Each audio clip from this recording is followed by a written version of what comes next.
नमस्कार दोस्तों, SLC classes में आप सभी साथियों का हार्दिक स्वागत है। बिहार लाइब्रेरी की हम बात करें 2026 में जो एलईटी एग्जाम होने वाला है, जो पॉलिटेक्निक कॉलेज की लाइब्रेरी की जो वैकेंसी आई है, इसके लिए हम बात करें साथियों, तो टॉप 2500 क्वेश्चंस की सीरीज हम स्टार्ट करेंगे। पहले साथियों लाइव सेशन में 6 क्लास हो चुकी है। अब जो है आज के सेशन में 7वीं क्लास आपको देखने के लिए मिलती है। तो अभी तक दोस्तों आपने क्लास को लाइक नहीं किया तो क्लास को लाइक कर दीजिए, शेयर कर दीजिए, चैनल को सब्सक्राइब कर लीजिए। जितने भी आपके साथी फ्रेंड्स तैयारी कर रहे हैं उन सभी तक क्लास का इन्विटेशन आमंत्रण भी दे दीजिए। देखिए, आप सभी के लिए जो है बिहार लाइब्रेरी का कॉलेज जो है बिहार लाइब्रेरी की मैं बात करूँ साथियों, जो एलईटी एग्जाम पैटर्न पर आपका जो है एग्जाम होने वाला है, प्लस मेंस का पेपर होने वाला है। इसके अलावा साथियों जो पॉलिटेक्निक जो मैं बात करूँ, पॉलिटेक्निक कॉलेज का आपका पेपर होने वाला है लाइब्रेरियन का, इसके लिए जो एप्लीकेशन पर कंप्लीटली जो है स्पेशली लाइब्रेरी साइंस का बैच स्टार्ट है, जिसमें live classes, recorded classes, unit wise test, exam pattern test, आपकी ना डाउट सॉल्विंग क्लास, सारा का सारा मिलने वाला है कंटेंट आपको। कोई भी किसी प्रकार की इन्फॉर्मेशन चाहिए तो आप इस नंबर पर क्या कर सकते हो, कॉल करके प्राप्त कर सकते हो। आप सभी के लिए बेहतरीन साथियों क्लास नोट्स की बुक्स आती है, जो कि हैंड रिटन क्लास नोट्स, हस्तलिखित क्लास नोट्स जिसे हम कह सकते हैं, ठीक है। और हस्तलिखित क्लास नोट्स 3 बुक आपको देखने के लिए मिलती है। 3 बुक साथियों में बात करूँ, volume first, volume second, volume third, ये 3 बुक है, ठीक है। ये वॉल्यूम फर्स्ट है, ये वॉल्यूम सेकंड है, ये वॉल्यूम थर्ड है। 3 क्लास नोट्स बुक आती है और ये तीनों मिलकर कंप्लीट सिलेबस तैयार करती है। ये आपकी साथियों मॉडल पेपर हो जाते हैं 35। पीवाईक्यू बुक आज तक इतने पेपर हो चुके हैं, सारे के सारे यूनिट वाइज मिलने वाले हैं। बूस्टर बुक में आपकी 8888 क्वेश्चन, 6 बुक का कॉम्बो हो जाता है। आप एप्लीकेशन में इनको अलग अलग ऑर्डर भी कर सकते हो, एक साथ भी ऑर्डर कर सकते हो। लगभग आपके जो है 5 टू हम कह सकते हैं 5 टू 6 डेज में, वर्किंग डेज में ये बुक्स आपकी एड्रेस पर क्या हो जाती है, डिलीवर आपकी हो जाती है। देखिए, आज का पहला क्वेश्चन ही आपके सामने है। पहला क्वेश्चन है दोस्तों कि हम कह सकते हैं Popsy postulated based permitted subject indexing is based on class number and note the general theory of classification given by Ranganathan, ठीक है। पॉप्सी जो है हम बात करें साथियों वर्ग संख्या पर आधारित है और न कि रंगनाथन द्वारा दिए गए वर्गीकरण के सामान्य सिद्धांत पर है। पहला तो स्टेटमेंट है ये। दूसरा कह रहा है कारण पॉप्सी मूल रूप से मैनुअल विधि के लिए डिजाइन किया गया था, न कि कंप्यूटर के लिए डिजाइन किया गया था। क्वेश्चन नंबर दोस्तों क्या अपने आप में हम कह सकते हैं, ठीक है।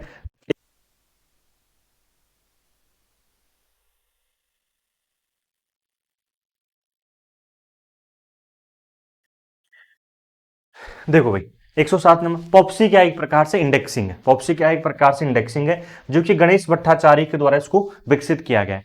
पॉप्सी हम कह सकते हैं इंडेक्सिंग है, वर्ग संख्या पर आधारित है, न कि रंगनाथन द्वारा आपके वर्गीकरण के सामान्य सिद्धांत पर, है ना। ये रंगनाथन के जो वर्गीकरण के सामान्य सिद्धांत हो जाते हैं उन पर भी आधारित आपको देखने के लिए मिलती है।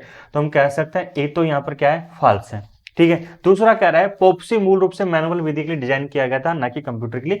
बिल्कुल मूल रूप से डिजाइन किया गया था। ये 1900 आपकी हम कह सकते हैं 1960 के दशक में इसको तैयार किया जाता है, और किसके द्वारा, आपके डॉक्टर सॉरी गणेश भट्टाचार्य के द्वारा, ठीक है। अब देखो, एक इंडेक्सिंग सिस्टम और आती है, उस इंडेक्सिंग सिस्टम का नाम क्या है दोस्तों, उस इंडेक्सिंग सिस्टम का नाम है चैन पोस्टर, जिसे हम क्या कहते हैं, सर्कला प्रक्रिया कहते हैं। सर्कला प्रक्रिया ये वर्ष 1938 में, और बाई किसके द्वारा दोस्तों, by doctor S are Ranganathan जो है, इनके द्वारा इसको विकसित किया जाता है। श्रृंखला प्रक्रिया को किसके द्वारा विकसित किया गया, by doctor S are Ranganathan के द्वारा वर्ष 1938 में। फिर इसी का एक न्यू वर्जन आता है, इसी का क्या आता है, न्यू वर्जन आता है। और एक न्यू वर्जन जो आता है वो एक नए टाइटल के साथ आता है। याद रखना, न्यू वर्जन जो आया है किसके साथ आया, आपकी न्यू टाइटल के साथ आया है, और उसका नाम क्या है दोस्तों, पॉप्सी है। और ये पॉप्सी जो है ना, किसके द्वारा, गणेश भट्टाचार्य के द्वारा लाया जाता है, जिसे हम कह सकते हैं गणेश भट्टाचार्य जो है, ठीक है, इनके द्वारा इसको क्या किया गया, विकसित किया गया। तो ये भी आपको ध्यान रखना है, क्लियर है नहीं, ठीक है। तो आपसे पूछा है पॉप्सी किस पर आधारित है, पॉप्सी जो हम कह सकते हैं आपके इसी श्रृंखला प्रक्रिया पर आधारित है, ठीक है। मेनली जो है शुरुआत में जो है आपकी गणेश भट्टाचार्य के द्वारा तैयार किया गया नई टाइटल के साथ, ठीक है। ये भी एक प्रकार से इंडेक्सिंग सिस्टम के रूप में जानी जाती है। अगला क्वेश्चन देखो, उत्तर प्रदेश सार्वजनिक पुस्तकालय अधिनियम 2006, ठीक है, पारित करने का सरकारी गजट किस दिनांक को जारी किया गया था। On which date was the government gazette issued to pass the Uttar Pradesh public library act. देखो, पब्लिक लाइब्रेरी एक्ट से हर बार एग्जाम में क्वेश्चन आता है, एक ना एक क्वेश्चन आता है, ठीक है। तो जितने पब्लिक लाइब्रेरी एक्ट है सारे के सारे आपको याद करना है। यूट्यूब पर क्लास डाल रखी है, वहां पर आप प्लेलिस्ट में मिल जाएगी, तो वहां से आप जो है जाकर क्या कर सकते हो, पढ़ सकते हो। बहुत इंपॉर्टेंट है और ये सीरीज बहुत इंपॉर्टेंट आपके लिए होने वाली है। तो Uttar Pradesh public library act जो है, सार्वजनिक पुस्तकालय अधिनियम जो है, गजट में जो है अपने आप में जारी किया गया था, वो 4 सितंबर 2006 को यहाँ पर जारी किया गया। ऑप्शन नंबर क्या हो जाएगा, D option is right answer हो जाएगा। अगर आपसे पूछा जाए फर्स्ट पब्लिक लाइब्रेरी एक्ट पूछा जाए, क्या पूछा जाए, फर्स्ट पब्लिक लाइब्रेरी एक्ट आपसे पूछा जाए, पहला सार्वजनिक पुस्तकालय अधिनियम, तो वह कौन सा है दोस्तों, वर्ष 1948 1948 में जो है, इसका नाम क्या है, तमिलनाडु, ठीक है, तमिलनाडु पब्लिक लाइब्रेरी एक्ट आपको देखने के लिए मिलता है, ठीक है, जिसको हम जो है इसको मद्रास पब्लिक लाइब्रेरी एक्ट के नाम से भी जानते हैं। भारत में पहला सार्वजनिक पुस्तकालय अधिनियम जो है वह वर्ष 1948 में आता है, जिसका नाम क्या है, तमिलनाडु पब्लिक लाइब्रेरी एक्ट है। इसे ही हम मद्रास पब्लिक लाइब्रेरी एक्ट के नाम से भी जानते हैं। क्लियर है या नहीं, ठीक है। अगर आपसे पूछा जाए world first public library act, विश्व का पहला पुस्तकालय अधिनियम, लिख लो, एक ही क्वेश्चन से मैं बहुत सारे क्वेश्चन आपको करवाने वाला हूं, ठीक है। World first public library act आपसे पूछा जाए, फर्स्ट पब्लिक लाइब्रेरी एक्ट आपसे पूछा जाए, तो वह कौन सा हो जाएगा साथियों, वह हो जाएगा 1850 में एडवर्ड एडवर्ड्स के प्रयासों से इंग्लैंड में पारित किया जाता है। भारत में 1948, विश्व का पहला पुस्तकालय अधिनियम 1850, 14 अगस्त 1850 को। अगला क्वेश्चन देखो, क्वेश्चन क्या है, कह रहा है FRBR is a direct challenge to the emphasis on a single unit defined by its physical description in cataloguing rules. FRBR जो है कह रहा है कि कैटलॉगिंग नियम इसके भौतिक विवरण द्वारा परिभाषित एक एकल इकाई पर जोर देने के लिए एक सीधा चुनौती है। यह भौतिक विवरण को एक बड़े ग्रंथ सूची संदर्भ सामग्री की नियुक्ति के लिए अपने आप पीछे द्वितीयक भूमिका में अपने आप में रखता है, ठीक है। तो यहां पर जो है अगर देखो एफआरबीआर एक प्रकार से भौतिक विवरण द्वारा परिभाषित है, ठीक है। हम कह सकते हैं एफआरबीआर का पूरा नाम है functional requirement for bibliographic record. तो ये अपने आप में जब 1998 में इसको तैयार किया गया था, मोटा मोटा सीधी सी बात है, फिजिकल फॉर्म को अपने आप में परिभाषित कर रहा है, एक इकाई पर जोर देने के लिए अपने आप में है। दूसरा, भौतिक विवरण को एक बड़े ग्रंथ संदर्भ में सामग्री की नियुक्ति के पीछे एक द्वितीयक भूमिका में अपने आप में रखता है। तो दोनों सही है, ए भी सही है और बी भी अपने आप में सही है, D option is right answer हो जाएगा। देखो एफ आर बी आर जो है ना, एफ आर बी आर, ध्यान रखना, ये जो है बाय किसके द्वारा इसको तैयार किया गया है, तो बाय इफ्ला के द्वारा, है ना, इफ्ला के द्वारा इसको तैयार किया जाता है। और कब किया गया, वर्ष 1998 में इसको तैयार किया जाता है। इसका पूरा नाम आपसे पूछा जाए तो पूरा नाम क्या है, functional requirement for bibliographic record. दोस्तों इसका क्या है, पूरा नाम है। आंसर यहां पर क्या हो जाएगा, D option is right answer हो जाएगा, ठीक है। पुस्तकालय अध्यक्ष की 8 केंद्रीय मूल्यों की पहचान, प्रबंधन, सेवा, बौद्धिक स्वतंत्रता, गोपनीय, तर्कवाद, साक्षरता और सीखने की प्रतिबद्धता, पहुंच की समानता, लोकतंत्र, किसने विकसित की है। देखो पहली चीज तो अगर हम बात करें, पुस्तकालय अध्यक्ष की 8 केंद्रीय मूल्यों की पहचान की है, ठीक है। याद रखना एग्जाम पूछा जा सकता है निम्नलिखित में 8 केंद्रीय मूल्य जो हम कह सकते हैं 8 केंद्रीय मूल्यों में से कौन कौन सा नहीं है, निम्नलिखित से कौन सा नहीं, इस प्रकार से पूछा जा सकता है। तो ये आपके सामने है, ठीक है। अगर मैं बात करूं साथियों 8 कौन कौन से होते हैं, आपके stewardship, services, intellectual freedom, confidential relationship, commitment, ठीक है, to literacy and learning, equality of access, democracy. तो ये जो मेनली जो आपकी पहुंच की समानता को लोकतंत्र के रूप में जो विकसित किया है, उस विद्वान का नाम का मिचेल गॉर्मन आपको देखने के लिए मिल जाता है। मिचेल गॉर्मन एक वक्त जो है ना ईएलए के प्रेसिडेंट भी रह चुके हैं। ये ईएलए के क्या रह चुके हैं, प्रेसिडेंट भी रह चुके हैं, अध्यक्ष के रूप में भी अपने आप में कार्य कर चुके हैं। ईएलए जिसे हम कहते हैं अमेरिकन लाइब्रेरी एसोसिएशन, विश्व का सबसे बड़ा पुस्तकालय संघ, विश्व का पहला पुस्तकालय संघ, जिसकी स्थापना होती है 1876 में होती है, 1876 में दोस्तों क्या होती है, इसकी स्थापना होती है। और ये मिचेल गॉर्मन जो है इसके अध्यक्ष रह चुके हैं और इन्होंने जो लाइब्रेरियन है इसके 8 केंद्रीय मूल्यों की पहचान की है। और ये 8 केंद्रीय मूल्य अपने आप में दोस्तों क्या है, वेरी वेरी वेरी इंपॉर्टेंट है भैया। क्लियर है यानी। अगला क्वेश्चन देखो, in which year doctor S R Ranganathan was appointed as librarian at university of Madras. ठीक है, देखिए डॉक्टर एस आर रंगनाथन, किस वर्ष डॉक्टर एस आर रंगनाथन को मद्रास विश्वविद्यालय में लाइब्रेरियन नियुक्त किया गया था। ठीक है, लाइब्रेरियन के पद पर डॉक्टर एस आर रंगनाथन दोस्तों कौन है, अगर मैं बात करूं तो देखिए डॉक्टर एस आर रंगानाथन की हम चर्चा करते हैं। भारत में पुस्तकालय विज्ञान की जनक, भारत में क्या है, पुस्तकालय विज्ञान की जनक, वो कौन है, डॉक्टर एस आर रंगनाथन है। भारत में पुस्तकालयों के प्रथम तैयार जो है एक सही तरीके से जो है एक पुस्तकालय की नियमावली, पुस्तकालय के लिए प्रयास करना, पहली बार क्लासिफिकेशन स्कीम लेकर आना, ये सारा का सारा काम करने वाले विद्वान कौन है, doctor S R Ranganathan. Bharat में पहली बार जो है डॉक्टर एस आर रंगनाथन जो है वर्ष 1924 में जो मद्रास यूनिवर्सिटी लाइब्रेरी है, मद्रास यूनिवर्सिटी लाइब्रेरी है, यहां पर पहली बार क्या करता है, लाइब्रेरियन बनता है। ठीक है, आपसे कई बार पूछा जाता है भारत में पहला पूर्णकालिक पुस्तकालय अध्यक्ष कौन है। पूर्णकालिक पुस्तकालय अध्यक्ष का मतलब हो जाता है कि परमानेंट लाइब्रेरियन कौन है। पूर्णकालिक पुस्तकालय अध्यक्ष का मतलब क्या होता है, परमानेंट लाइब्रेरियन कौन है। तो परमानेंट लाइब्रेरियन जो आपको देखने के लिए मिलते हैं डॉक्टर एस आर रंगनाथन मिलते हैं, पर 1924 में ये आपकी ट्रेनिंग के लिए भी जाते हैं। वर्ष 1924 में क्या है, ट्रेनिंग के लिए जाते हैं, लंदन में जाते हैं, है ना, पुस्तकालयों के प्रशिक्षण के लिए। इससे पहले क्या थे डॉक्टर एस आर रंगनाथन, ऐसा नहीं कि इन्होंने डिप्लोमा कर रखा था लाइब्रेरी साइंस में, कोई बैचलर डिग्री कर रखी थी, है ना, आपकी तरह हमारी तरह नहीं। उस वक्त लाइब्रेरी साइंस का डिप्लोमा स्टार्ट ही नहीं था, पहली चीज। तो वर्ष 1910 में भारत में पुस्तकालय आंदोलन प्रारंभ होता है। पहली बार जो है वर्ष 1910 में एक रिफ्रेशर कोर्स स्टार्ट होता है, याद हो तो, ठीक है, जो कि बड़ौदा राज्य में होता है, सियाजीराव गायकवाड़ तृतीय के द्वारा। ठीक है, और फिर उसके बाद 1915 में क्या होता है, डिप्लोमा स्टार्ट होता है। कहां पर होता है, पंजाब यूनिवर्सिटी में, साडोन डिकिंसन के द्वारा। तो उस वक्त डॉक्टर एस आर रंगनाथन ऐसा कुछ किया नहीं था। डॉक्टर एस आर रंगनाथन पेशेवर से क्या थे, एक प्रकार से मैथमेटिशियन थे, गणितज्ञ थे भैया, और प्रोफेसर थे भाई, ऐसे भी यूनिवर्सिटी लेवल पर अपने आप में मैथमेटिक्स के प्रोफेसर थे उस पद पर का। मद्रास यूनिवर्सिटी में वैकेंसी निकलती है, डॉक्टर एस आर रंगनाथन को लगता है यार अपन को अप्लाई करना चाहिए। ठीक है, लाइब्रेरी से थोड़ा सा इनको प्रेम भाव भी था, अप्लाई किया, सिलेक्शन हो गया। ठीक है, और फिर इनको ट्रेनिंग के लिए भेजा गया लंदन वर्ष 1924 में। वापस लौटकर आते हैं 1925 में।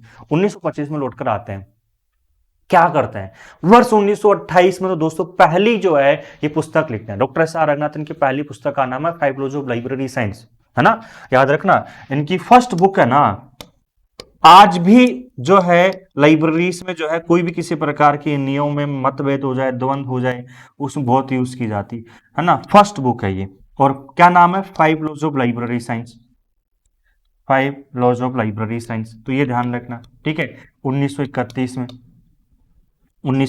में आती है। भारत की पहली वर्गीकरण पद्धति तैयार करते हैं, है ना, भारत की पहली वर्गीकरण पद्धति जिसका नाम क्या है, 1933 में जो है कोलन क्लासिफिकेशन तैयार करते हैं। भारत की प्रथम सूचीकरण पद्धति तैयार करते हैं, इसका नाम क्या है, ट्रिपल सी है, 1934 में तैयार करते हैं। तो अब सोचो भाई, देखो डॉक्टर एस आर रंगनाथन 1924 में लंदन जाते हैं, पहली बार लाइब्रेरियन बनते हैं, परमानेंट इनको लाइब्रेरियन बनाया गया। ठीक है, वापिस आते हैं, भारत की पहली जो है पुस्तक लिखते हैं, सॉरी इनकी पहली पुस्तक five laws of library science है। भारत की पहली वर्गीकरण पद्धति लिखते हैं जिसका नाम है कोलन क्लासिफिकेशन। भारत की पहली सूचीकरण पद्धति लिखते हैं, इसका नाम ट्रिपल सी है। और आज हम जो सिलेबस में पढ़ते हैं वो डबल सी और ट्रिपल सी पढ़ते हैं। तो ये देखो आप, ठीक है। तो doctor S R Ranganathan Bharat में पुस्तकालय विज्ञान के जनक माने जाते हैं। अगला क्वेश्चन देखो, बहुत अच्छा क्वेश्चन है। पार्ट 1 ऑफ ACR 2R, है ना, part 1 of ACR 2R deals with, भाग 1 निम्नलिखित में से किससे संबंध है। देखो एक बार जो है ना, मैं वापिस आता हूं, फिर उसके बाद में बताता हूं कि पार्ट 1 जो है ACR 2 का जो डील्स किससे साथ का, डिस्क्रिप्शन के साथ, विवरण के साथ करता है। आंसर तो यहां पर क्या हो जाएगा, डी ऑप्शन ही राइट आंसर हो जाएगा। देखो ACR 1 जो है ना, ये तो आता है वर्ष 1967 में आता है, 1967 में आपको देखने के लिए मिलता है। इसके बाद में दोस्तों क्या आता है, ACR 2 आता है। ACR 2 जो आता है कब आता है, 1978 में आता है। अब यहां पर जो है ना, इसमें क्या लगा हुआ है, ACR 2, है ना, और वो भी लगा हुआ है इसके आगे आर, क्या लगा हुआ, आर।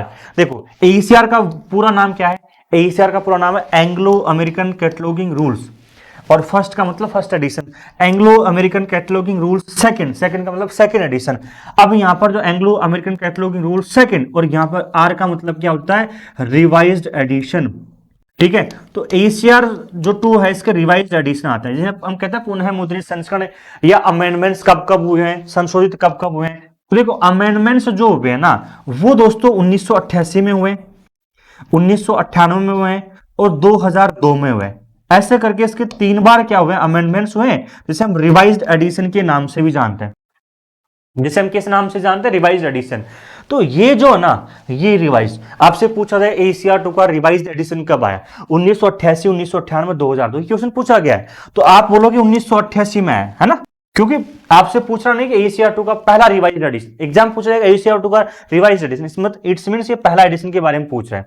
तो आप बोलोगे एसीआर 2 जो है इसका रिवाइज्ड एडिशन जो आया है वो आया है 1988 में, ये फर्स्ट एडिशन है। अगर सेकंड पूछे तो सेकंड एडिशन 1998 में, और थर्ड जो है रिवाइज्ड एडिशन की बात कर रहा हूं, और एसीआर 2 का second edition 1998, revised edition second 1998। Clear है नहीं, यहां पर यही पार्ट के बारे में पूछ रहा है, तो डिस्क्रिप्शन के जो है दर्शाता है। ऑप्शन नंबर क्या हो जाएगा, D option is right answer हो जाता है। नेक्स्ट क्वेश्चन देखो, है ना, bibliography is derived from two Greek words, they are ग्रंथसूची। ग्रंथसूची दो ग्रीक शब्दों से ली गई है, कौन सा है भैया, बताइए जल्दी से। देखो बिब्लियोग्राफी क्या है, बिब्लियोग्राफी मतलब ग्रंथसूची, है ना, दो शब्दों से लिया गया। दो शब्द कौन कौन से हैं, ग्रंथ सूची में होता क्या है साथियों, ग्रंथ सूची जो एक प्रकार से जो पुस्तकों की तैयार की जाती है, अपने आप में हम कह सकते हैं, जिसमें पुस्तक का कंप्लीट बायोडाटा, पुस्तक का नाम, लेखक का नाम, किस मूल्य पर है, कितने पेजेज है, सारी की सारी, इसको लगभग पुस्तकालयों के द्वारा तैयार नहीं किया जाता है। जैसे हम पुस्तक चयन करने में, पुस्तक एक बुक सिलेक्शन टूल के रूप में अपने आप में जानी जाती है, ठीक है, आपको पुस्तक के बारे में कोई जानकारी चाहिए, ऑथेंटिकेशन, वो यहाँ पर आपको मिल जाती है। तो बिब्लियोग्राफिक जो शब्द है, पहली चीज तो याद रखना, एग्जाम पूछा कि कौन से शब्द से इसकी उत्पत्ति हुई है, ग्रीक, और दो शब्द कौन से, बिब्लियोन एंड ग्राफियन आपको देखने के लिए मिल जाते हैं। इन दो शब्दों से क्या होता है, इसका ओरिजिन होता है।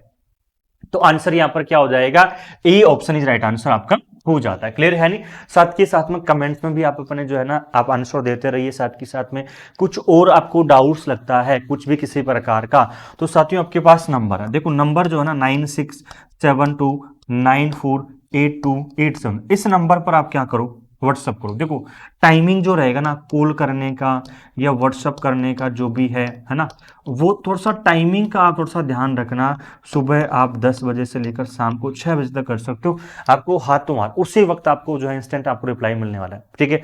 मेरे से आपको बात करनी है, कुछ इन्फॉर्मेशन चाहिए, तो वो सारा का सारा यहाँ पर आपको मिल जाएगा, ठीक है। कुछ भी किसी प्रकार की इन्फॉर्मेशन के लिए कोई डाउट्स रहता है, सारा का सारा आपको यहाँ पर मिलने वाला है। अगला क्वेश्चन देखो, among the following the primary design, है ना, primary design goals of mark XML are, निम्नलिखित में से मार्क एक्सएमएल के प्राथमिक डिजाइन लक्ष्य है, ठीक है। Simplicity of the schema, schema की सरलता। तो मार्क एक्सएमएल की क्या क्या है अपने आप में, साथ 114 नंबर आपके सामने है। अगर हम बात करें तो देखो, है ना, इसका आंसर जो करेक्ट होगा सिंप्लिसिटी, बिल्कुल सिंप्लिसिटी है ना, इसमें अपने आप लिंक्स आपको नहीं मिलते हैं, फ्लेक्सिबिलिटी आपको देखने को मिल जाती है, मार्क्स रिकॉर्ड अपडेट्स अपने आप में होते हैं, data presentation through XML styles आपको देखने को मिलती है, ए सी डी ई आपको मिल जाएगा। ऑप्शन नंबर क्या हो जाएगा, D option is right answer आपको देखने के लिए मिलता है। अगला क्वेश्चन देखिए, match the items given under schemes of classification with the items given under year of development, ठीक है। वर्गीकरण योजना के अंतर्गत दी गई आप कह सकते हैं मदों को मिलान विकास क्रम के अंतर्गत मदों को कीजिए। कुछ क्लासिफिकेशन स्कीम्स आपको दी गई है, उनको आपको क्या करना, अरेंजमेंट करना है। देखो क्लासिफिकेशन स्कीम बहुत इंपॉर्टेंट है, ठीक है, एवरी क्लासिफिकेशन स्कीम इंपॉर्टेंट है। मेनली जो है ना सीसी और डीडीसी की तो मेन क्लास याद कर लेना, सीसी और डीडीसी की मेन क्लास तो क्या करना, याद कर लेना। बाकी बहुत डिटेल वाइज आपको पढ़ाता हूँ, एप्लीकेशन पर भी कुछ क्लासेस यूट्यूब पर भी आपको मिल जाएगी, वहां पर ही आपको देखने के लिए मिल जाता है। जैसे आपको कोर्स ज्वाइन कर रखा है तो वहां पर बहुत शानदार तरीके से मैंने चीजों को पढ़ाया। DDC world first classification scheme, विश्व की प्रथम वर्गीकरण पद्धति जो है वह दोस्तों कौन सी है, डीडीसी है, और ये कब आती है, 1876 में आती है। 1876 कौन से ऑप्शन में भैया, फोर्थ ऑप्शन में, ठीक है, लो भाई, ठीक है। इसके बाद में यूनिवर्सल डेसिमल क्लासिफिकेशन वर्ष 1905 में आती है, ठीक है। कोलन क्लासिफिकेशन 1933 में आती है, तो 1933 किसमें, फर्स्ट ऑप्शन में है, ठीक है। बिब्लियोग्राफिक क्लासिफिकेशन कब आती है आपकी, 1935 में आती है, तो 1935 किसमें है। और लाइब्रेरी ऑफ कांग्रेस क्लासिफिकेशन वर्ष 1900 आपको देखने के लिए मिलती है, इसमें है क्या ऑप्शन, है ना। तो लाइब्रेरी ऑफ कांग्रेस क्लासिफिकेशन 1904 में आती है, यहाँ पर एक दे रखा है, तो 1904 कर लीजिए, ऑप्शन नंबर थर्ड हो जाएगा ना। ऐसे करके जो है आपको फोर्थ सेकंड फोर्थ किस में आ रहा है, इसमें आ रहा है, सेकंड फर्स्ट आपका हो जाता है ये वाला third option, D option is right answer आपका हो जाएगा। क्लियर है या नहीं, चीज आपको ध्यान रखना। देखो डीडीसी जो है ये 1876 में किसके द्वारा, मेलविल डेवी के द्वारा। यूडीसी दो व्यक्तियों के द्वारा लाई जाती है, एक तो पोल आउटलेट और दूसरा कौन सा होता है, हेनरी ला फाउंटेन, दो व्यक्तियों के द्वारा इसको तैयार किया था। Colon classification doctor SR Ranganathan जो है इनके द्वारा साथियों इसको तैयार की गई, ये आपको ध्यान रखना है, ठीक है। और बिब्लियोग्राफी क्लासिफिकेशन दोस्तों किसके द्वारा, एच.ई. ब्लिस जो हो जाते हैं इनके द्वारा इसको तैयार की गई है। लाइब्रेरी ऑफ कांग्रेस क्लासिफिकेशन जो है C.M. एंसन है ना, हम कह सकते हैं इनके द्वारा इसको तैयार की गई है ना। और संस्था का नाम पूछो, संस्था का नाम क्या हो जाएगा, लाइब्रेरी ऑफ कांग्रेस हो जाएगा। ओके, अगला क्वेश्चन देखो, आप सभी के लिए दोस्तों बुक्स बहुत इंपॉर्टेंट हो जाती है, ये सारे के सारे क्वेश्चन आपको जो मिलने वाले हैं, ठीक है, PYQ बुक में मिल जाएंगे आपको, और आपकी जो बूस्टर बुक हो जाती है इस बूस्टर बुक में आपको मिल जाएंगे। बूस्टर बुक जो है मतलब ये मान के रामबाण साबित होने वाली है, इसमें 8,888 क्वेश्चंस मिले। कितने क्वेश्चंस मिलने वाले हैं, 8,888 क्वेश्चन। PYQ बुक जिसमें प्रीवियस ईयर क्वेश्चंस मिलते हैं साथियों, आज तक जितने पेपर हो चुके हैं यूनिट वाइज मिले हैं। सबसे बड़ी यही तो खासियत है ना, ऐसा नहीं कि बुक जो है उठाए, पेपर उठाए, छाप दिए, मंगवा लो बुक, नहीं। देखो आप एक यूनिट कंप्लीट कर ली, एक यूनिट जैसे क्लासिफिकेशन, तो क्लासिफिकेशन के क्वेश्चन डिस्कशन कर सकते हो PYQ में। मैनेजमेंट के मैनेजमेंट तो बहुत शानदार बुक होने वाली है, ठीक है। 3 बुक क्लास नोट्स होती है, वॉल्यूम 1, 2, 3, तीनों बुक मिलकर कंप्लीट सिलेबस तैयार करती है। ये इसमें मॉडल पेपर हो जाते हैं, 35 मॉडल पेपर, तो ये बहुत शानदार बुक होने वाली है, ठीक है। ऐसे करके 6 बुक का कॉम्बो, एक एक बुक भी ऑर्डर कर सकते हो आप, 6 की 6 कर सकते हो, है ना। और आपके एड्रेस पर आएगी, ऐसा नहीं कि भाई ये जो है ना, देखो भाई एक चीज है, मुझे पता है स्टूडेंट जो है ना, स्टूडेंट के लिए जो है ना 100 रुपए 200 रुपए बहुत बड़ी बात होती है। ऐसे बिल्कुल भी नहीं सोचना है कि भैया हमारी बुक आएगी कि नहीं आएगी, सबसे बड़ी यही सोच होती है। 4 to 5 वर्किंग डेज में आ जाएगी, मतलब 5 से 6 दिन में आपकी आ जाएगी एड्रेस पर। आप अपनी बुक को ट्रैक भी कर सकते हो, जैसे ही आप बुक ऑर्डर करते हो उसके बाद, जैसे यहाँ से डिस्पैच होती है। तो अगला क्वेश्चन देखो, नेक्स्ट क्वेश्चन क्या कर रहा है, हु कॉइन्ड द टर्म पोस्टकॉप। पोस्टकॉप शब्द जो है इसको किसने गढ़ा है, पोस्टकॉप शब्द को किसने गढ़ा है, किसके द्वारा इसको विकसित किया गया है, ये बताइए। अब देखो पोस्टकॉप जो शब्द है ना, ये एक प्रकार से क्या है, मैनेजमेंट का शब्द है, एक प्रकार से क्या मैनेजमेंट का शब्द है ना। और इसको व्यक्ति जो किस व्यक्ति के द्वारा इसको जो है साथियों हम बात करें, लूथर गुलिक, किसके द्वारा, लूथर गुलिक जो है इनके द्वारा शब्द को विकसित किया जाता है, पोस्टकॉप शब्द को, ठीक है। और इनके सहायक हो रहे हैं, इनके सहायक असिस्टेंट की मैं बात करूं, वो आपको देखने को मिलता है एल उर्वरिक, आपको देखने के लिए मिलते हैं इनके द्वारा। तो 2 व्यक्ति आपको मिलते हैं, एक तो लूथर गुलिक है और इनके सहायक कौन, एल उर्वरिक है। इन दोनों के द्वारा इसको विकसित किया गया है। ईयर आपसे दोस्तों पूछा जाए किस ईयर में इसको विकसित किया गया है, तो ईयर आपको मिलेगा वर्ष 1937 में क्या किया गया, इसको विकसित किया गया है। क्लियर है या नहीं है, ठीक है। इसी पोस्टकॉप शब्द को हम दोस्तों क्या कहते हैं, एलिमेंट्स ऑफ मैनेजमेंट भी कहते हैं। इसे ही हम क्या कहते हैं, एलिमेंट्स ऑफ मैनेजमेंट, प्रबंध की हम कह सकते हैं, तत्व कह सकते हैं इसको, एलिमेंट्स ऑफ मैनेजमेंट, ठीक है। ये पोस्टकॉप शब्द किस पर आधारित है, अगर आपसे पूछा जाए ये पोस्टकॉप शब्द किस पर आधारित है, तो किस पर आधारित तो दोस्तों आपको देखने के मिलता है, यह शब्द जो है आधारित जो है आपकी हेनरी फेयोल जो है, हेनरी फेयोल, इन्होंने मैनेजमेंट की 5 प्राथमिक कार्य दिए। मैनेजमेंट के क्या दिए हैं इन्होंने, 5 प्राथमिक कार्य दिए, 5 प्राइमरी फंक्शन दिए, है ना, 5 प्राइमरी फंक्शन ऑफ मैनेजमेंट दिए हैं। इन्हीं को इन्होंने अपडेट किया है सही तरीके से मैनेजमेंट में, और अपडेट करने के बाद कौन सा शब्द दिया इन्होंने, पोस्टकॉप शब्द दिया है। तो आपसे पूछा जाए पोस्टकॉप शब्द जो है किसके द्वारा, आपके लूथर गुलिक और उनके सहायक जो है उर्वरिक के द्वारा, वर्ष 1937 में। किस पर आधारित है, ये आपके हेनरी फेयोल के 5 प्राथमिक कार्यों पर, 5 प्राइमरी फंक्शन ऑफ मैनेजमेंट पर आधारित है। इन्हें पोस्टकॉप को एलिमेंट्स ऑफ मैनेजमेंट भी हम कहते हैं भैया। अगला देखो, मैच दी आइटम्स, हम कह सकते हैं एवन under subject with class number से, विषय के अंतर्गत दिए गए आइटमों को मिलान दी गई कक्षा संख्या से करें। देखो है क्या, सीधी पहली चीज तो ये देखो, देखो डीडीसी है ना, डीडीसी दे रखी है, डीडीसी की मेन क्लास है। डीडीसी की मेन क्लास जो हो जाती है, टोटल कितने मेन क्लास आपको देखने के लिए मिलती है, 1000 मेन क्लास आपको मिलती है। डीडीसी की टोटल मेन क्लास कितनी है, 1000 है टोटल, ठीक है। पहले 10 मिनट क्लास, फिर 100 मिनट क्लास, फिर आपको 1000। इनको याद करना है भाई, याद कर लो। देखो डीडीसी में हर एग्जाम में जो है ना, डीडीसी ऐसे नहीं मिनट क्लास, डीडीसी टोटल जो हर एग्जाम में कम से कम 5 क्वेश्चन तो एग्जाम में आएंगे, एक आध क्वेश्चन मिनट क्लास कर, अब देखो याद किसको करना पड़ेगा आपको, अगर याद कर लिया भाई मजा आ जाएगा। ठीक है, क्वेश्चन छोड़ने लगभग 90% जो है ना बच्चे इसको छोड़ के आते हो, छोड़ के क्वेश्चन आते हैं क्योंकि याद ही नहीं होता है, और याद कर लिया तो एक क्वेश्चन तुमसे आप आगे होने वाले। देखो भाई क्वेश्चन क्या है, लेबर इकोनॉमिक्स की मेन क्लास साथियों बात करें जो आपको देखने के लिए मिलती है 331 है, तो सेकंड ऑप्शन किस में आ रहा है, इसी में आ रहा है, लो भाई, है ना, सेकंड ऑप्शन किस में आ रहा है, इसी में आपको देखने के लिए मिलता है। इंटरनेशनल रिलेशंस की हम बात करें 327 है, पब्लिक एडमिनिस्ट्रेशन की हम बात करें साथ में 350 है, फिजिक्स का आपको देखने के लिए मिलता है अपने आप में 530 आपको मिलता है। ऑप्शन नंबर क्या हो जाता है आपके थर्ड। और इनको देखो समझाने वाला पार्ट नहीं है, मेन क्लास है, याद करनी है। अगर आपके पास पीडीएफ नहीं है इन मेन क्लास की आपके पास, ठीक है, तो नंबर देता हूं, फिर आपको कह रहा हूं इस नंबर पर मैसेज करो आप, ठीक है, इस नंबर पर क्या करना है, मैसेज करना है, और मैसेज करने के बाद बोलना डीडीसी की आपकी मेन क्लास भेज दो, डीडीसी की क्या भेज दो, मेन क्लास भेज दो जो सर ने क्लास में बताई है यूट्यूब पर, ठीक है। तो आपको मेन क्लास की पीडीएफ मिल जाएगी फ्री ऑफ कॉस्ट, कोई चार्ज नहीं है, सीधी सीधी बात है ना, लेकिन मंगवाओ, प्रिंट आउट निकलाओ, खत्म करो इसको।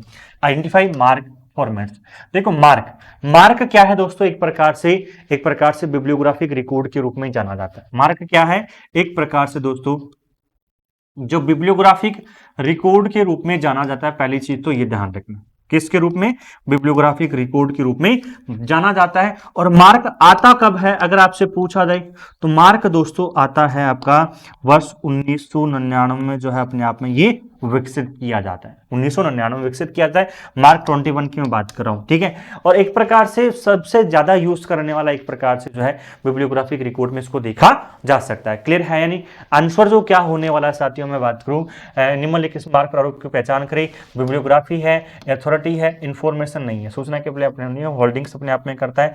तो क्या आंसर आ रहा है, A B D, A B D किस में आ रहा है, डी ऑप्शन में आ रहा है। तो आंसर क्या हो जाएगा, D option is right answer आपका हो जाएगा। अगला क्वेश्चन देखो, एनकोवा स्टैंड्स फॉर, याद करो फुल फॉर्म बहुत इंपॉर्टेंट है।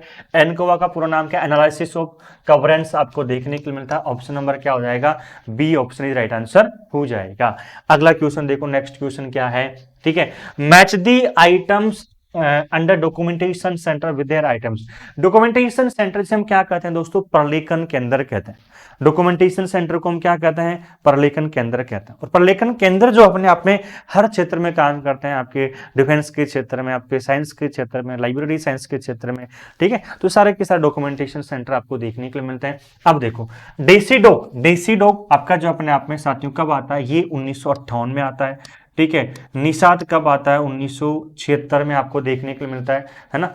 निषाद कब आता है आपका, 1977 में आपको देखने के लिए मिलता है ना। 1977 में आता है। बार्क कब आता है, वर्ष 1954 में आता है ना, बाबा एटॉमिक रिसर्च हम कह सकते हैं। और नास्टोक जो है किस में आता है, ये 1970 के दशक में आता है। तो ये ईयर बता दिए मैंने सारे के सारे कब कब आते हैं। डेसीडोग ये हम बात करें ना, कब कब आते हैं, डेसीडोग जो डिफेंस के क्षेत्र में काम करता है 1958 में आता है। निषाद जो 1977 में आता है, 1954 में बार्क आता है, 1977 में नास्ट आपको देखने के लिए मिल जाता है। देखो डेसीडोग किस में काम करता है, डिफेंस के क्षेत्र में। डिफेंस साइंटिफिक डॉक्यूमेंटेशन सेंटर हम कह सकते हैं, हम डिफेंस जो साइंटिफिक डॉक्यूमेंटेशन सेंटर कह सकते हैं। तो आपका डेसीडोग का ऑप्शन नंबर क्या, थर्ड किस में आ रहा है, लो अगर हम देखा जाए तो थर्ड पर भी हम क्लिक कर सकते हैं। निषाद साइंस एंड टेक्नोलॉजी का एक प्रकार नेटवर्क के रूप में काम करता है, फोर्थ ऑप्शन है। बार्ग साथियों एटॉमिक एनर्जी के रूप में काम करता है। नास्टोक सोशल साइंस के रूप में काम करता है। ऑप्शन नंबर क्या हो जाएगा, second option is right answer हो गया, ठीक है। डेसीडोग डिफेंस के क्षेत्र में, निषाद एक अपने आप में जो है साइंस एंड टेक्नोलॉजी के क्षेत्र में काम करता है, बार्क एक एटॉमिक एनर्जी के रूप में काम करता है। नास्टोक सोशल साइंस का डॉक्यूमेंटेशन सेंटर है, मतलब सामाजिक विज्ञान का डॉक्यूमेंटेशन सेंटर आपको देखने के लिए मिल जाता है। Choose the correct statements from the following, निम्नलिखित सही क्रम की पहचान करें, चुने भैया। क्वेश्चन नंबर 121 आपके सामने है, आंसर देना स्टार्ट कीजिए। क्या आंसर होने वाला है, pilot study is mandatory process in user. Pilot अध्ययन उपयोगकर्ताओं के अध्ययनों पर एक अनिवार्य प्रक्रिया है, बिल्कुल सही है, ठीक है, सही कह रहा है ना। पायलट अध्ययन में परीक्षण किए गए चरों को मुख्य शोध में शामिल करने की आवश्यकता नहीं है, बिल्कुल आवश्यकता है, हम शामिल कर सकते हैं, ठीक है। और कह सकते हैं पर्सनली डेटा एकत्र करने के लिए एक उपकरण बन जाती है, बिल्कुल सही बन जाती है। परीक्षण किए गए उपकरण को शोध में बार बार लागू किया जा सकता है, बिल्कुल कह सकते हैं। अगर आपने कोई भी किसी प्रकार का, हम कह सकते हैं tested tool can be repeatedly applied in research, बिल्कुल कोई भी किसी प्रकार का टेस्टेड टूल है, आपने रिसर्च किए तो बार बार उसको अप्लाइड रिसर्च में आप अप्लाइड रिसर्च कर सकते हो, है ना। तो हम कह सकते हैं आपका आंसर क्या हो जाएगा, जो है D option is right answer हो जाएगा। अगला क्वेश्चन देखिए, हु कॉइन्ड द टर्म लिब्रामेट्री। लिब्रामेट्री शब्द जो है किसके द्वारा खोजा गया है, तो किसके द्वारा खोजा गया है, जल्दी से बताइए भाई, है ना।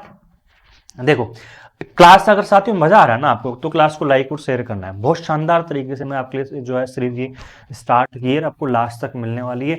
टॉप 2500 क्वेश्चन है ना, ये करवाने वाला हूँ बिहार लाइव के लिए। जो सीरीज है रामबाण साबित होने वाली है। धीरे धीरे जैसे जैसे आप बढ़ोगे ना, वैसे वैसे मजा आएगा।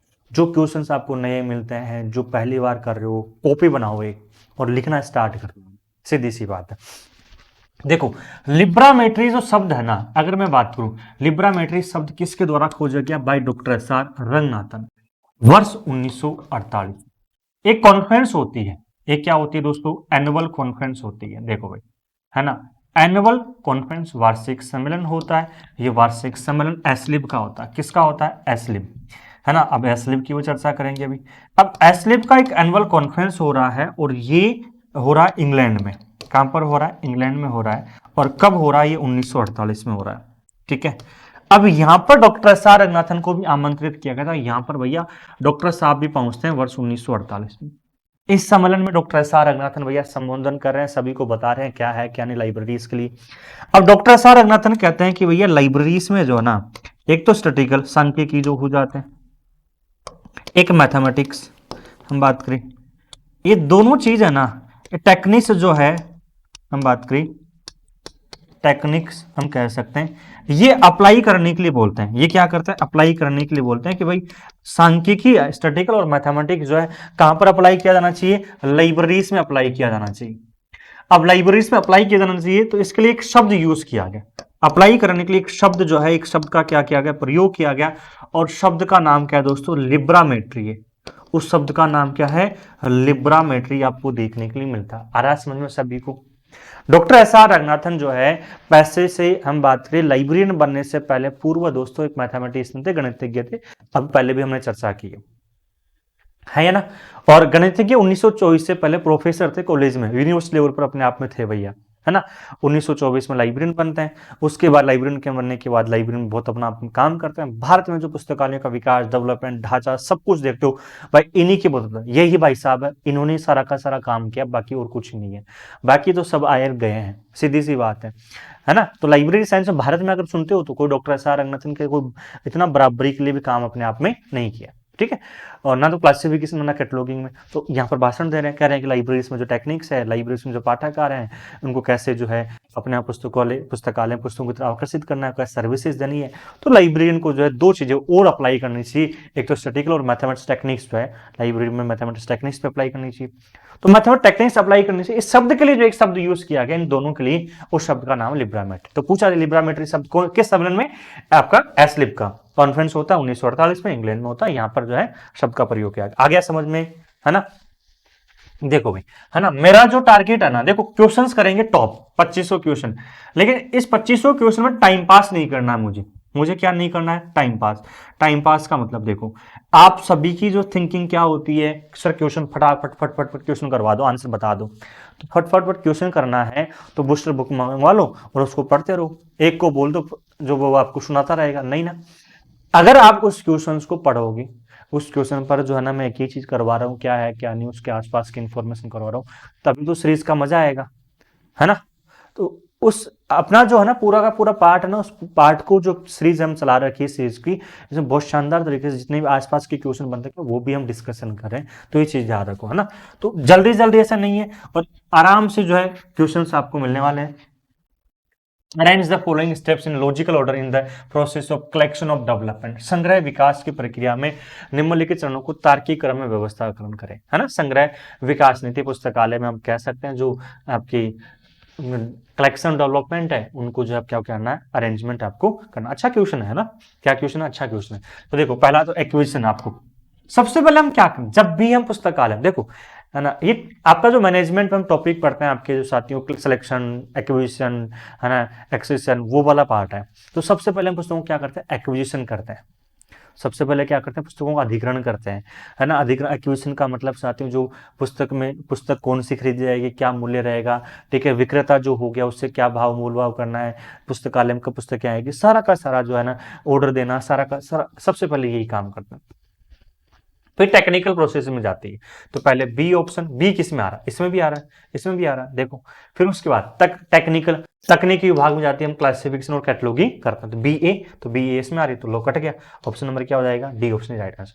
फिर उसके बाद में हम जाते हैं रिट्राइविंग, पुनः प्राप्ति करते हैं। फिर उसके बाद में साथियों हम बात करें, सॉरी, हम उनका ऑर्गेनाइजेशन, आयोजन करते हैं, ऑर्गेनाइजिंग करते हैं, एक प्रकार से पूरा का पूरा अरेंजमेंट हम कह सकते हैं साथियों, ठीक है। पुनः प्राप्ति करते हैं और लास्ट में डिसेमिनेशन हम करते हैं, प्रसार। प्रसार का मतलब अब पाठकों को बताते हैं कि पुस्तकालय में पुस्तकें आ चुकी है, आप यूज कर सकते हो, ठीक है। हम लाइब्रेरी बुक्स का डिस्प्ले भी करते हैं, तो डिस्प्ले, प्रचार, प्रसार, जनसंपर्क सेवाएं, याद हो, तो सारा का सारा लास्ट में करते हैं। तो सबसे पहले देखो, जब पुस्तकालय में कलेक्शन का मतलब जब पुस्तकालय में पुस्तक शुरू से आती है और लास्ट तक, वो अरेंजमेंट आपसे पूछ रहा है। तो सबसे पहले हम क्या करते हैं, एक्विजिशन करते हैं।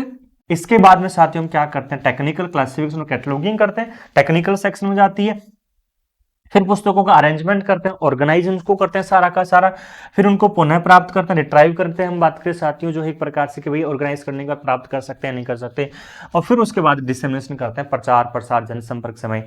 लाइब्रेरीज में पढ़ते हैं एक्सटेंशन एक्टिविटीज इन लाइब्रेरीज, 3 प्रकार से होती है, वो वाला पार्ट है ये। तो आंसर दोस्तों यहाँ पर क्या हो जाएगा, D option is right answer आपका हो जाएगा। क्लियर है यानी। अगला क्वेश्चन देखो, व्हाट इज मोनोग्राफ, मोनोग्राफ क्या है ना, व्हाट इज मोनोग्राफ, और मोनोग्राफ क्या है, किसे कह सकते हैं मोनोग्राफ, है ना। देखो मोनोग्राफ जो है किसी विशिष्ट विषय पर संक्षिप्त ग्रंथ होता है। ये क्या होता है, किसी विशिष्ट विषय पर एक प्रकार से संक्षिप्त ग्रंथ के रूप में जाना जाता है। इसे दोस्तों हम क्या कहते हैं, मोनोग्राफ कहते हैं। तो आंसर यहां पर क्या हो जाएगा, B option is right answer हो जाएगा, है ना। आंसर क्या हो जाएगा, B option is right answer हो जाता है। अगला क्वेश्चन देखो, successive version of Z3 9.50 protocol emerge during, है ना। देखो सक्सेसिव वर्जन, देखो Z3 9.50 क्या है, पहली चीज तो ये समझो। Z3 9.50 दोस्तों एक प्रकार से बिब्लियोग्राफिक डिस्क्रिप्शन के रूप में जाना जाता है, हम कह सकते हैं बिब्लियोग्राफिक रिकॉर्ड के रूप में जाना जाता है ना। हम कह सकते हैं बिब्लियोग्राफिक डिस्क्रिप्शन एक प्रकार से ग्रंथात्मक विवरण के रूप में जाना जाता है, ये ध्यान रखना, ठीक है। कई बार आपसे पूछा था कि आपके मार्क 21 में कौन से बिब्लियोग्राफी डिस्क्रिप्शन का यूज किया गया, तो ये वही है, मार्क 21 में Z3 9.50 का यूज किया गया। जब क्लास में पढ़ते हैं तो मैं इसको अलग से पढ़ाता हूँ, ऐसे नहीं कि इस चीज को इसको इसमें ही करवा, अलग से भी आपको मैं करवाता हूँ, तो बहुत अच्छा है ये, है ना। इसके सक्सेसिव वर्जन जो 1988 में आते हैं, हम बात करें साथियों 1992 में आपको देख, अरे यार ईयर देखो 1992, 1900, अरेंजमेंट करना है, सीधी सी बात है, ए सी, है ना, इसके बाद में डी, उसके बाद में आपको देखने के लिए मिलते हैं ई, है ना। तो ये 1990 में वाला नहीं है, इसमें ये वर्जन नहीं आता है कि ओके। तो ये वर्जन नहीं आता, बाकी का सारे के सारे इसमें आपको देखने के लिए मिलते हैं, ओके। तो 1988 में आता है, 1992 में आपको देखने के लिए मिलता है, 1995 में आपको देखने के लिए मिलता है, 2003 में इसके सक्सेसिव वर्जन आते हैं, 1990 में नहीं आते हैं। एक प्रकार से बिब्लियोग्राफी डिस्क्रिप्शन है, और इसका Z3 9.50 को मार्क 21 में इसको हम क्या करते हैं, यूज करते हैं, ओके ना। अगला से देखो, लिसा स्टैंड्स फॉर, लिसा क्या है, एक प्रकार से लिसा एक प्रकार से एब्स्ट्रैक्टिंग सर्विस है। लिसा क्या, एक प्रकार से एब्स्ट्रैक्टिंग सर्विस के रूप में जानते हैं इसको। लाइब्रेरी इंफॉर्मेशन साइंस एब्स्ट्रैक्ट हम कह सकते हैं, आपकी सी ऑप्शन राइट आंसर हो जाएगा, ठीक है। तो ये चीज आपको ध्यान रखना है। लिसा जो है इसको मेनली जो मैं बात करूँ साथियों, आपके प्रोक्वेस्ट हो जाते हैं, इसके द्वारा भी इसको जो पब्लिश किया था कुछ समय के लिए, ठीक है। लाइब्रेरी एसोसिएशन वो भी कई बार इसको करता है कुछ समय के लिए आपकी, ठीक है। तो ये चीजें है ना, लिसा पढ़ाता हूं तब इसको पूरा पढ़ाता हूं, ईयर वाइज कब कब इसने उन्होंने अलग अलग किया है। तो अभी आपको फुल फॉर्म ध्यान रखनी है। फुल फॉर्म क्या है, एक प्रकार से लाइब्रेरी इंफॉर्मेशन साइंस एब्स्ट्रैक्ट, ये एक प्रकार लिसा क्या है, एक प्रकार से लिसा एक प्रकार से एब्स्ट्रैक्ट के रूप में जानी जाती है, इसे हम कह सकते हैं सारकरण सेवा कह सकते हैं। मतलब कोई भी किसी प्रकार के पीरियोडिकल जिसमें कंप्लीटली जो है जितने पीरियोडिकल्स होते हैं पीरियोडिकल्स का एक प्रकार से आपको संक्षिप्त सार मिल जाए। एब्स्ट्रैक्ट का मतलब क्या होता है, कोई जो है कोई भी किसी प्रकार ग्रंथ उसका संक्षिप्त सार मिल जाए, उसे हम कहते हैं आपकी जो है एब्स्ट्रैक्ट टीम कहते हैं। है ना। Match the items given under area in catalogue card with prescribed sources of information. Catalogue card में क्षेत्र में दिए गए मदों का मिलान कीजिए भैया, है ना। तो आपके सामने है title, statement of responsibility, note, है ना। हम कह सकते हैं इसके बाद में पब्लिकेशन, डिस्ट्रीब्यूशन और फिजिकल डिस्क्रिप्ट आपको देखने के लिए मिल जाता है। तो किस किस से संबंध आपको देखने के लिए मिलता है ये, है ना। देखो title and statement of responsibility आपको देखने के लिए मिलता है, यह है आपका हो जाता है टाइटल पेज से आपको देखने के लिए मिलेगा। किससे संबंध आपको देखने के लिए मिलेगा, टाइटल पेज से आपको देखने के लिए, हाँ टाइटल पेज से आपको देखने के लिए मिलता है। Title page other prelims and corporation से देखने के लिए मिलता है। ऑप्शन नंबर सेकंड किस में आ रहा है क्या, सेकंड किसी में आपके ऑप्शन नंबर आ रहा है इसमें फोर्थ डी में आपको अब देखने के लिए मिलता है ना, है ना, सॉरी टाइटल पेज इसमें आपको देखने के लिए मिलेगा ऑप्शन नंबर थर्ड। तो ऑप्शन नंबर थर्ड किस में आ रहा है, ऑप्शन नंबर थर्ड इसमें आ रहा है ना, इसी में आपको देखने के लिए मिलेगा। ठीक है, और इसके बाद नोट आपको देखने के लिए मिलेगा, एनी सोर्स में आपको देखने के लिए मिल जाता है, पब्लिकेशन आपको देखने के लिए मिलेगा, टाइटल पेज अदर प्रीलिमिनरी आपको देखने के लिए मिलता है, फिजिकल डिस्क्रिप्शन आपको देखने को मिलेगा, होल पब्लिकेशंस में आपको देखने के लिए मिल जाता है। ऑप्शन नंबर क्या हो जाएगा, second option is right answer हो जाता है। देखो भाई आप सभी के लिए जो है फिर मैं आपको बता रहा हूं साथियों, बूस्टर बुक जो हो जाती है, इस बूस्टर बुक में 8,888 क्वेश्चंस मिलने वाले, 8,888 क्वेश्चंस, वो भी यूनिट वाइज मिलने वाला है। वो भी क्या मिलने वाला है, यूनिट वाइज। लेटेस्ट बुक है लाइब्रेरी साइंस में, ऐसा नहीं कि इसमें पेपर भी ऐड कर दिए हैं, ओल्ड पेपर भी ऐड कर दिए हैं और कुछ भी ऐड कर दिए, फिर क्वेश्चंस कंबाइन करके 8,888 बना दिया, नहीं, सारा का सारा नए क्वेश्चंस हो जाते हैं, न्यू पैटर्न पर आधारित हैं सारे के सारे, और लेटेस्ट पैटर्न पर आधारित आपको देखने को मिलती है, आपके एग्जाम में रामबाण साबित होने वाली है। ठीक है, पीवाई की बुक हो जाती है, प्रीवियस ईयर क्वेश्चन की बुक हो जाती है, ये भी साथियों आप सभी के लिए रामबाण साबित होने वाली। इस बुक में यूनिट वाइज क्वेश्चंस मिलने वाले, दोनों अलग अलग है, ये बुक अलग है, ये अलग है। इसमें प्रीवियस ईयर क्वेश्चंस मिलेंगे केवल यूनिट वाइज सारे के सारे।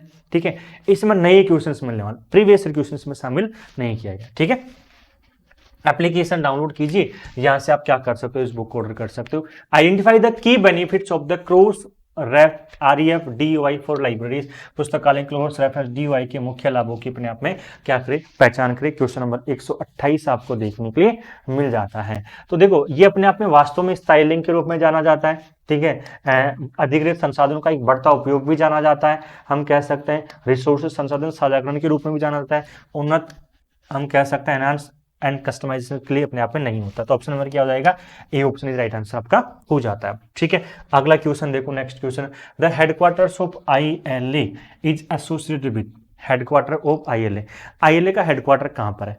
ILA दोस्तों क्या है, देखो ILA का अभी हेडक्वार्टर कहां पर है, दिल्ली में। पहली चीज तो आंसर क्या करो उसमें, डी ऑप्शन अपने आप में क्लिक करो। ILA जिसका पूरा नाम दोस्तों क्या हो जाता है, इसका पूरा नाम है इंडियन लाइब्रेरी एसोसिएशन।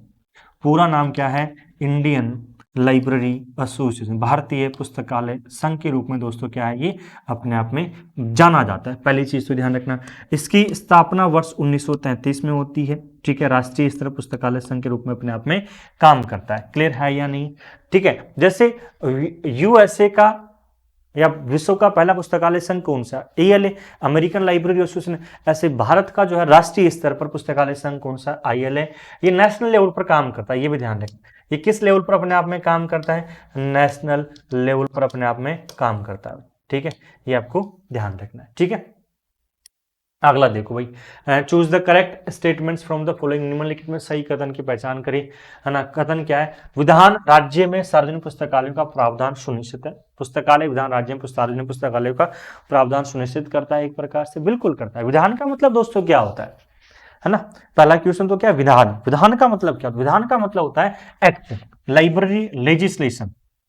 जब भी किसी राज्य में पुस्तकालय अधिनियम आता है तो सार्वजनिक पुस्तकालय अधिनियम किसके लिए लाया जाता है, पब्लिक लाइब्रेरीज के लिए लाया जाता है, सार्वजनिक पुस्तकालयों के लिए इसको लाया जाता है। तो पुस्तकालय विधान सार्वजनिक पुस्तकालयों का प्रावधान अपने आप में सुनिश्चित करता है। पहली चीज तो ये ध्यान रखना है। कोई देखो, छात्रों को कभी कभी कभी भी सार्वजनिक पुस्तकालय में संसाधनों में पहुंचने की अनुमति नहीं दी जाती ना भैया। भाई लाइब्रेरीज होती किसके लिए, पब्लिक लाइब्रेरीज, कोई भी किसी प्रकार की जो लाइब्रेरी है, कोई भी किसी प्रकार का सार्वजनिक पुस्तकालय जो होता है, पाठकों की सूचनाओं की आवश्यकताओं की पूर्ति के लिए होता है। तो हम कोई को कभी भी सार्वजनिक पुस्तकालय में संसाधन होता है, मतलब पुस्तकों तक पहुंचने की अनुमति नहीं देता है, बिल्कुल देता है भाई। ऑप्शन नंबर सेकंड तो बिल्कुल गलत है भाई, है ना। इसके बाद पुस्तक अगला कह रहा है भारत में सार्वजनिक पुस्तकालयों के लिए राजस्व स्रोत मौजूद है, बिल्कुल।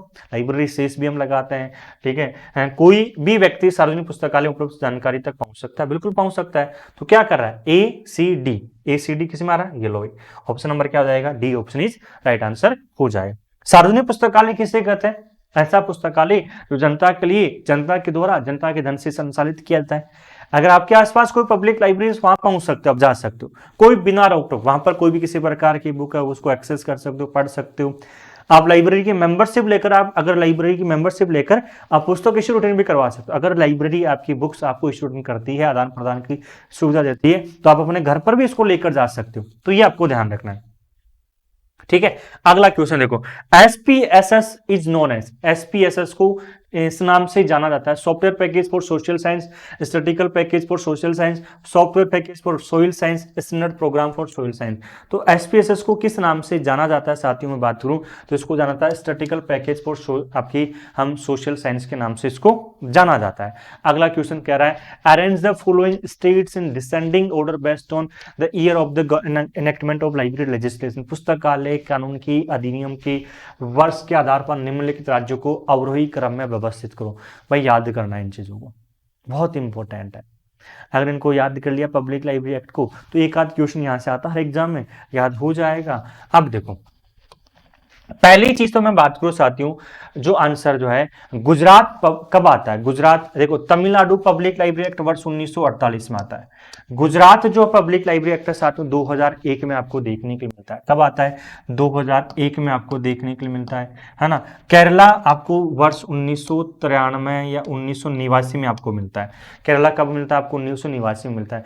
गोवा कब मिलता है साथियों, 1993 में आपको देखने के लिए मिलता है गोवा, ठीक है। और कर्नाटका कब आता है, 1965 में आता है। और अब जो है बच गया कौन सा, आंध्र प्रदेश, ये 1960 में आपको देखने के लिए मिलता है। लो भैया आपके पास हो चुके हैं, ठीक है। आपकी तमिलनाडु, भारत का पहला पुस्तकालय अधिनियम तमिलनाडु हो जाता है। गुजरात पुस्तकालय अधिनियम 2001 में, केरला आपके 1989 में, गोवा 1993 में, कर्नाटका 1965, आंध्र प्रदेश 1960। डिसेंडिंग ऑर्डर में करना है, तो डिसेंडिंग ऑर्डर में हम बात करें साथियों, सबसे पहले गुजरात।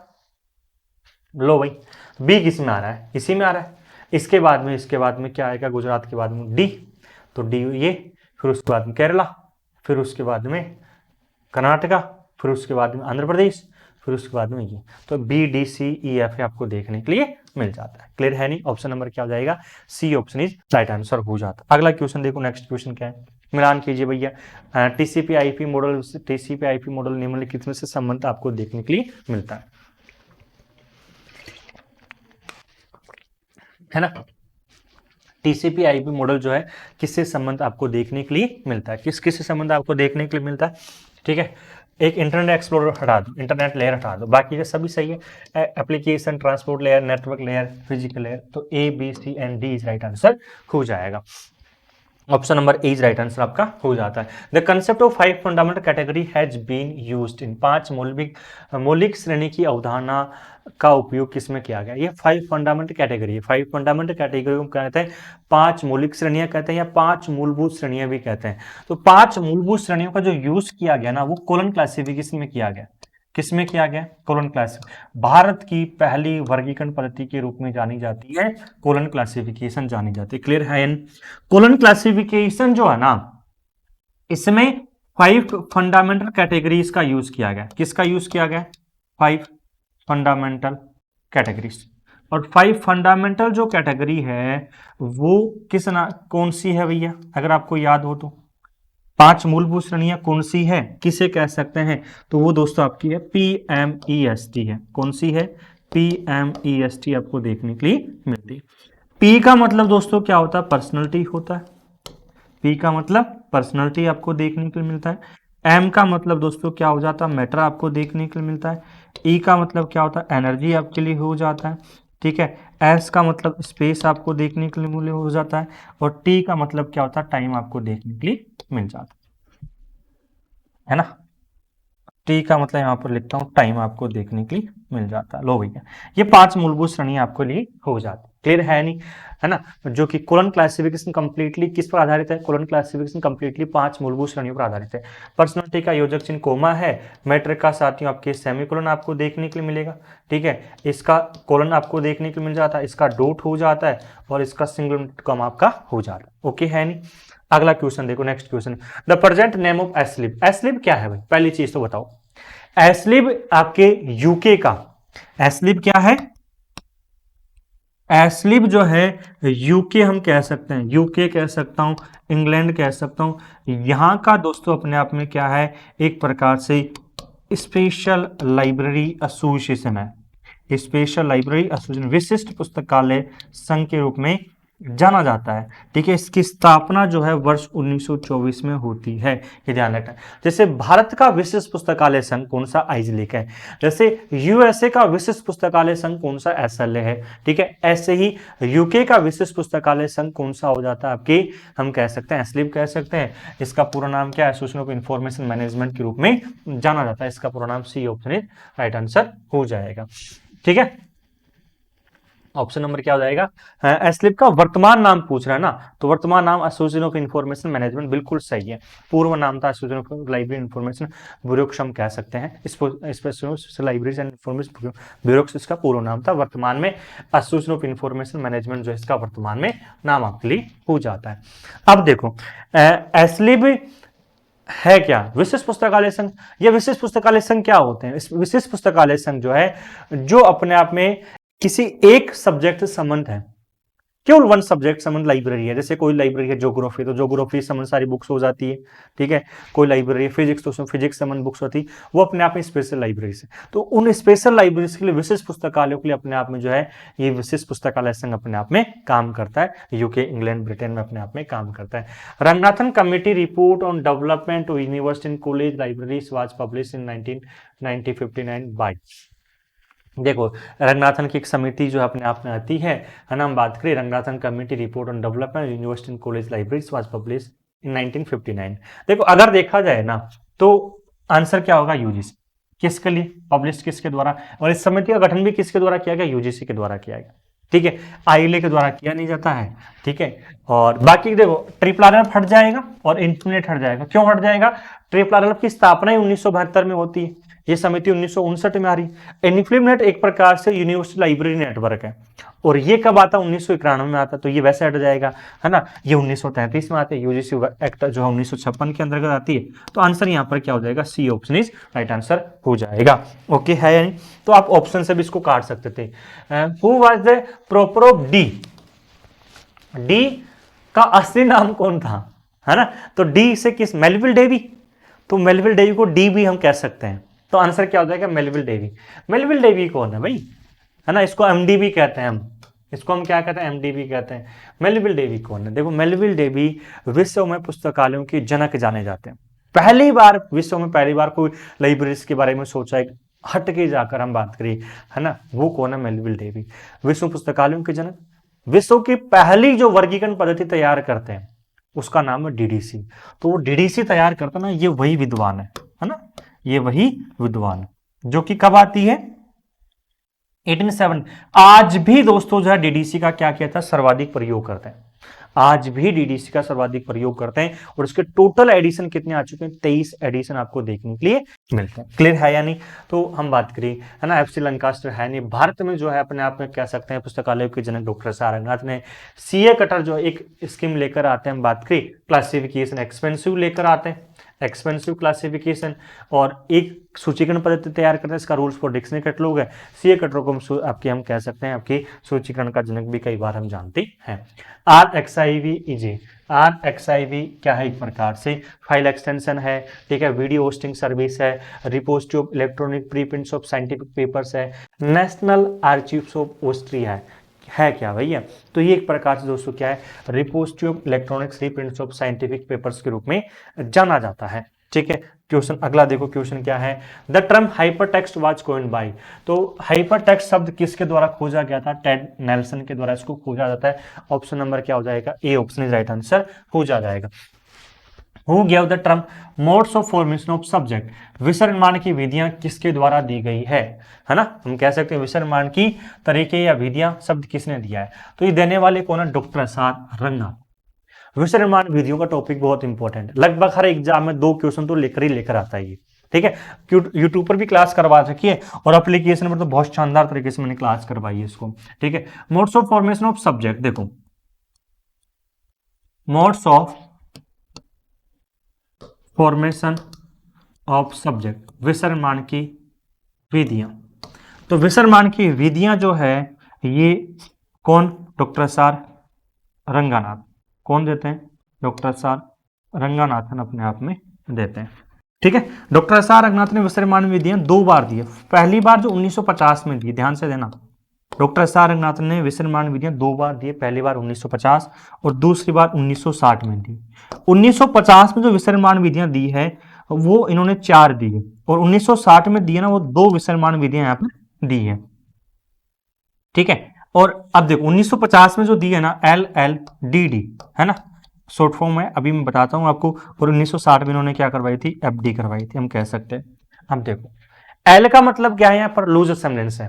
पहली विषय निर्माण विधि कौन सी हो जाती है, इन्होंने जो दी है लूज असेंबलेंस, है ना, लूज असेंबलेंस आपको देखने की मिलती है। दूसरी कौन सी है, लेमिनेशन आपकी हो जाती है, ठीक है, दूसरा L का मतलब। तीसरा डिसेक्शन हो जाता है, और फिर चौथा कौन सा होता है, डेनुडेशन आपको देखने के लिए मिल जाता है। ऐसे करके 4 विषय निर्माण विधियां देते हैं, कब देते हैं, 1950 में देते हैं। 1960 में इन्होंने FD करवाई, FD करवाई तो भैया पहला F जो है इसका तो है फ्यूजन, और दूसरा जो D है ना, दूसरा D का मतलब क्या होता है, डिस्टिलेशन हो जाता है।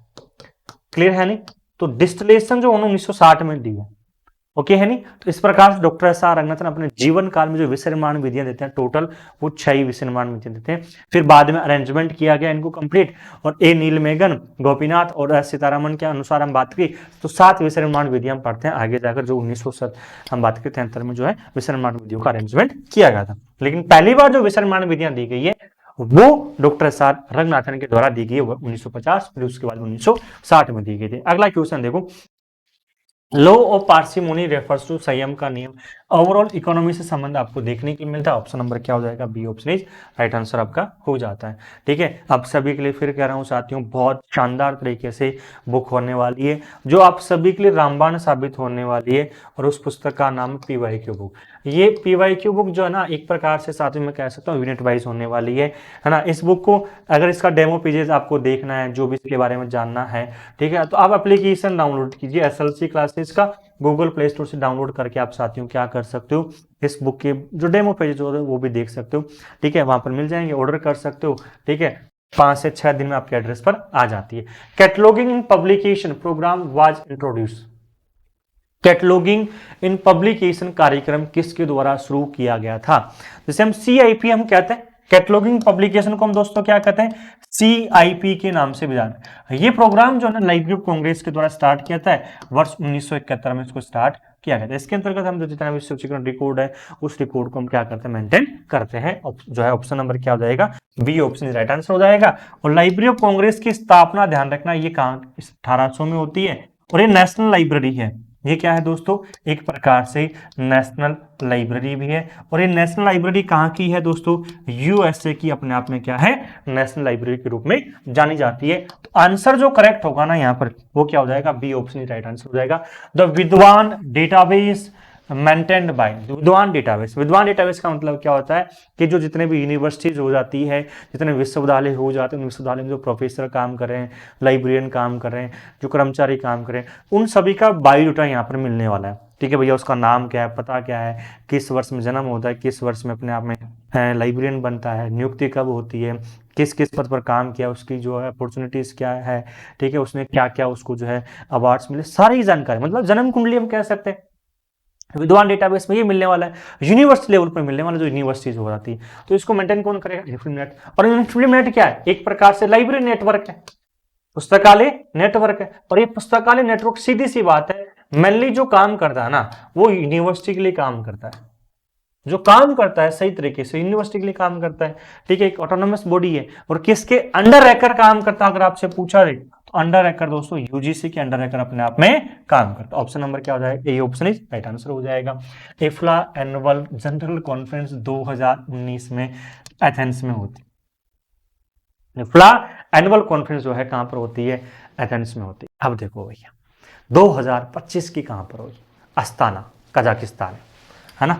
2025 की पूछे ना तो ये होती है अस्ताना में, होती कहां पर है, कजाकिस्तान। अब जो है कहां पर होने वाली 2026 की, तो ये बुसान में होने वाली है। और बुसान दोस्तों कहां मिलता है आपको, साउथ कोरिया में मिलता है। देखो ध्यान रखना, साउथ कोरिया में होने वाली 2026 में होगी, और ये अगस्त में होगी भाई, है ना। जब होगी अगस्त में होगी, 10 से 13 अगस्त के बीच में होने वाली। लो भाई ठीक है, एग्जाम पूछा जा सकता है। ये एनुअल कॉन्फ्रेंस इसको हम किस नाम से जानते हैं, है ना, WLIC के नाम से जानते हैं इसको। तो आपसे पूछा इफ्ला एनुअल कॉन्फ्रेंस बोल सकते हैं, इफ्ला एनुअल WLIC कॉन्फ्रेंस पूछ सकता है। 2019 के एथेंस में होती है, पहली चीज तो ध्यान रखना। 2025 के अस्ताना कजाकिस्तान में हुई है, हो चुकी है, तो ये भी अगस्त में हुई है, ठीक है। 2026 के कब होने वाली, अब आने वाली है 10 से 13 अगस्त के मध्य आपकी बुसान साउथ कोरिया में होने वाली। क्लियर है, नहीं इंपॉर्टेंट है, एग्जाम के व्यू पॉइंट से पूछा जा सकता है। अगला देखो, as per Indian copyright law a book becomes free. Copyright देखो, कॉपीराइट एक्ट तो कब आता है, वर्ष 1957 में, लागू कब होता है, 1958 में, ठीक है। अगर एक पुस्तक है तो एक लेखक है, हम बात करें तो उसको जो है कॉपीराइट के नियम कब तक मिलते हैं, तो 60 ईयर्स, ठीक है, 60 years after death of the author. लेखक की मृत्यु के बाद 60 वर्ष तक उसके पास कॉपीराइट के अधिकार रहते हैं, अगर एक लेखक है। अगर दो या दो से अधिक लेखक है तो उनमें से जो अंतिम लेखक की मृत्यु के बाद 50 वर्ष तक कॉपीराइट के अधिकार रहते हैं। अभी यहाँ पर क्या हो जाएगा, 60 ईयर्स हो जाएगा, क्योंकि सीधी सी बात, पुस्तक कॉपीराइट है ना। तो ये एक लेखक के अनुसार पूछना, दो लेखक का यहाँ पर नाम लिया नहीं है, तो आंसर क्या हो जाएगा, D option is right answer हो जाएगा, ठीक है। आज का जो सेशन है दोस्तों, सेशन को हम क्या करेंगे, यहीं पर समाप्त करेंगे। क्लास को लाइक करके जाना है, शेयर करके जाना है। साथियों आप सभी के लिए बहुत बेहतरीन जो है सीरीज स्टार्ट किए बिहार लाइब्रेरी पॉलिटेक्निक कॉलेज के लिए, रामबाण साबित होने वाले, लिख कर लो आप यूट्यूब पर। साथियों इस प्रकार के क्वेश्चन आपको मिल जाए, ठीक है, तो असंभव है भाई। अब इस टाइम पर जो सीरीज में टॉप 2500 क्वेश्चन जो आने वाले हैं, ठीक है, बहुत शानदार तरीके से जो है एक सीरीज आपके लिए स्टार्ट किए। तो क्लास को लाइक करके जाना है, शेयर करके जाना है। और अभी तक एप्लीकेशन डाउनलोड नहीं किया, download SLC classes application from Google play store. और आप सभी के लिए बेहतरीन जो कोर्स स्टार्ट है, Bihar library LET exam, LET का जो एग्जाम होने वाला है, मेंस पेपर पॉलिटेक्निक कॉलेज के लिए, एप्लीकेशन पर जाकर आप क्या कर सकते हो, ज्वाइन भी कर सकते हो। आप सभी के लिए बेहतरीन बुक्स हो जाती है साथियों, 6 बुक्स हो जाती है, और ये 6 बुक्स आपके रामबाण साबित होने वाली है, कंप्लीट सिलेबस तैयार करती है। Download SLC classes application from Google play store, यहाँ से जाकर आप इन बुक्स को भी ऑर्डर कर सकते हो, ठीक है। तो आज के सेशन को मैं यहीं पर समाप्त करता हूँ, मिलेंगे अगले सेशन में, तब तक के लिए सभी को जय हिंद, जय भारत।